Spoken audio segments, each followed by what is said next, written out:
Tech Blair here. Great to have you joining me this morning for 10 minutes of morning common. And today we're looking at is the last of the little trine. And again, anytime you look at these lists, I think it's important to not think of it like, well, this is the definitive list, but to look at it as food for thought, as things that we're being asked to consider, to think about, to maybe welcome into our lives. It's a standard part, I think, of theology that really good theology doesn't tell us new things per se. It tells us what we already know, but we hear it for the first time. We just kind of like, oh yeah, that resonates. And that's what these three things we've been talking about do for me, and I imagine for many of you as well. It's in the context of Noah the ark, and it's Manuel Swedenborg saying, yeah, trying to get us to think through, well, how does God abide with us? And the three things we're asked to consider here, and they're just lightly asked to consider, is the idea that God abides with us and in us, and hopefully He's able to work through us in terms of innocence, which is this beautiful unwounded part of us that's deep within. It's sort of our inmost. Again, lots of challenges in life, but that there's this inmost that's very much at peace. And it's deep in there. And that's a beautiful thing. And then charity or loving kindness, we also have this loving kindness that we're to act with. And then the last one is this idea of mercy. And I want to talk about that today. Now it's interesting with all of those, like none of them are setting up kind of God is with us and then setting up a courtroom scene per se. It's much more God is with us and it's setting up more of a hospital, more something along healing versus judgment, pure judgment. And again, nothing wrong with judgment, but it's just interesting to note that all those three kind of are more along the healing lines of things than the judging other people side of things. And there's I think there's beauty there. So the idea of mercy, beautiful concept, this idea of mercy. And the idea that mercy is where love remakes us. Mercy is where love remakes us. Just think about that for a minute. Mercy is where love remakes us. Now, what might we consider as we look at that? Well, I think a lot of the time we sort of misappropriate the use of mercy, and we can use it in terms of well, I have something, I have the proper judgment of you, and yet I am deciding to forgo my proper and rightful judgment of you to have mercy on you, mercy on you, a sinner or whatever, fill in the blank, someone who's let me down. You could fill in the blank with any number of things.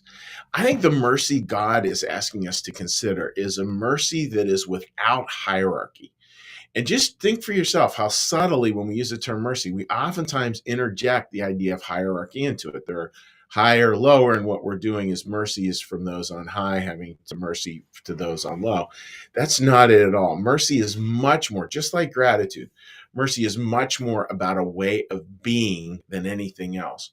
And what is that way of being that is very merciful, filled with mercy? Well, Walter Bergman, in a famous sermon, well, at least I think it's famous because I really liked it. He talked about mercy, and he said, the Hebrew of mercy goes back to this idea. And if you've run New Church Live, I say this a lot because I think it's important. That mercy has the connotation in the Hebrew of womb-like mother love. Womb-like mother love. It's that really gentle, beautiful holding of other people. And again, we're able to have a lot of mercy when we hold people that way.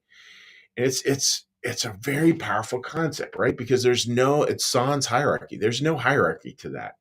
It's a way of embracing the world with this womb-like mother love.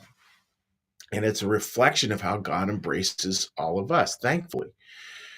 And then, folks, there's so many examples of ways we can do that, where we can take this can combine all three of these, this innocence, this deep unwounded part that calls to us, knowing that life has many wounds.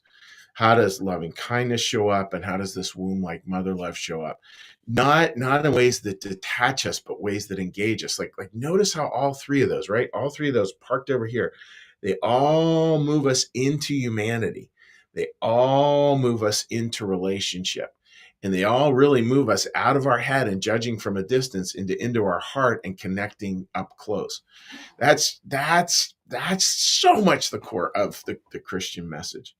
And just a story about that, I was listening to a wonderful podcast this morning. I like going on a long walk and listening to a podcast or two in the morning, just kind of, food for thought. And this woman was sharing about having gone through a traumatic divorce, and what really helped her the most. What helped her the most was this. It was her first year, her first Christmas without her kids. Her husband, ex-husband, had the kids, and so she goes out on a run, and a neighbor sees her out on a run, and she comes back in. She's doing her daily stuff on Christmas morning, and her neighbor later on comes in, and she's got a cake. Oh, just beautiful stuff. She's got a cake, and she said, "I can remember how hard it was for me the first Christmas I had without my kids." And and then they both got out a fork and just started eating the cake right there. And she's like, it's this beautiful image, right? Of two friends, eating a cake with a fork, crying, talking about life, um, and acknowledging, like, it's this deep hurt. And there's also this other part of just the connection we can all be to each other. I think, folks, the language of innocence, charity, and mercy is, oftentimes it doesn't land on our ears um, properly. It's just hard. These aren't words we use a lot in this day and age. But maybe we need to get back to using them a little bit, and to just see in that this part of someone, again, this innocence, innocence, again, it's not naivete. Innocence is goes back to this, their inmost, the unwounded part of us that despite the wounds can connect with other people. And obviously something like the cake, that's loving kindness and mercy, womb like mother love. I mean, it all kind of flows together, and it's not a judgment that kind of moves us up and away from other people. It's a love that moves us towards other people, especially in their pain. So that's the thought for today, folks. Think about mercy. Think about what that means. Think about womb like mother love means. Think about if there's somebody you can make a cake for. Like, I'm not about to do that today, but maybe you are, and go and do it, and enjoy, and really find the grace and the peace in that stuff. I mean, it's good stuff. It's good stuff. And know that when we're doing that, like, for anybody who's struggling with finding the voice of God, that's how you find it. And it also, just a little aside, little tiny aside, it also changes our definition of faith. Like, a lot of people, they want to have a faith, but they want to have faith, but it's interesting the way they define it. It's like they confuse faith with an intellectual assent to an intellectual proposition. And I don't see that, folks. The intellectual part is great and beautiful and fun and good to talk about and good to think about. Much more important, though, is to find faith and innocence, charity, and mercy, and to see how those things, how those tools of faith slide us over towards relationship with other people. And as we slide closer towards relationship with others, guess what? We're sliding closer to relationship with God. Very different definition of faith. All right, friends, I hope that makes sense, and wishing you all the very best this morning. And what we're going to do now is we're going to do a little meditation, a little prayer, a little blessing. And when that's done, we're going to just take a look on social media and say hi to folks on social media. So, friends, let's just get a little breath here and listen to the prayer bell.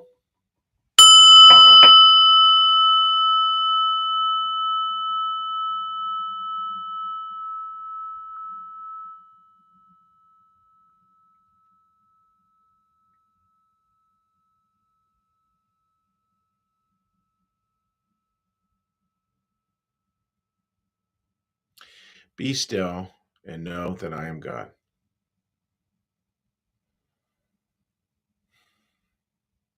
Be still and know that I am.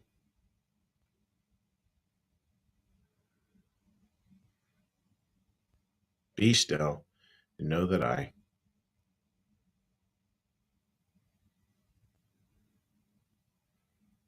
Be still and know that.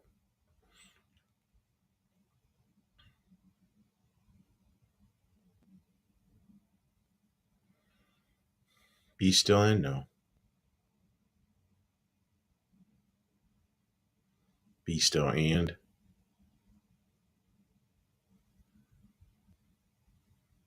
Be still.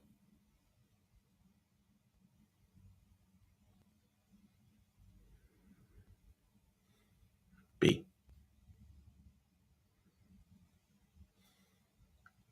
Our Father, who art in the heavens, hallowed be thy name.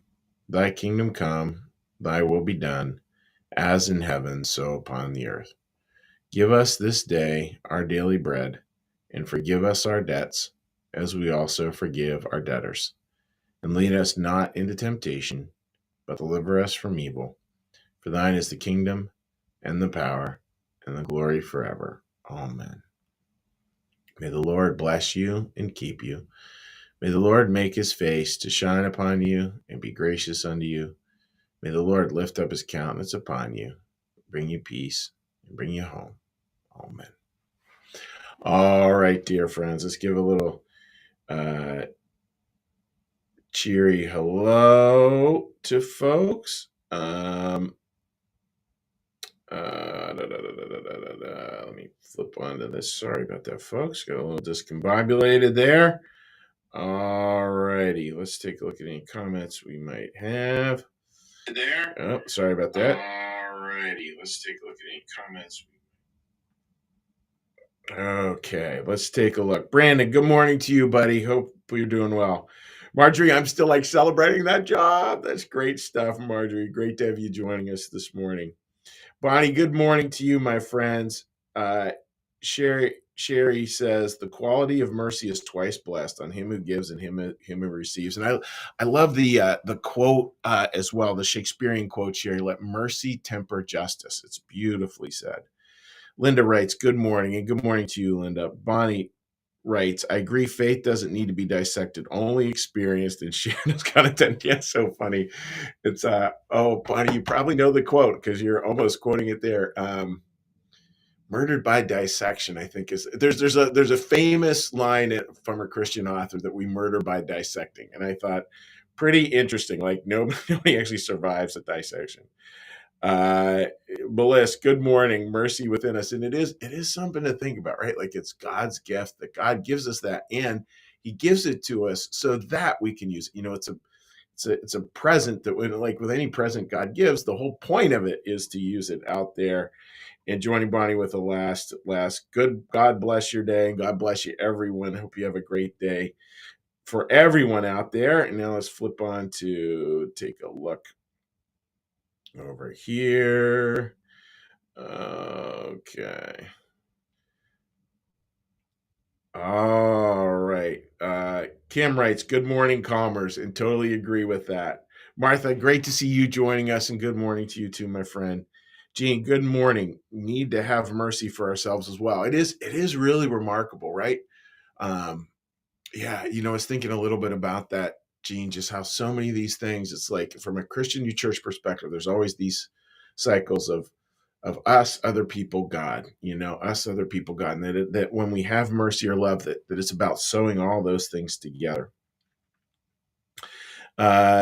Jenny, womb like mother love is a beautiful description of mercy. Yeah, I think it's so, Jenny, it just, especially your mom of three boys there, right? And I think lots of people really get that.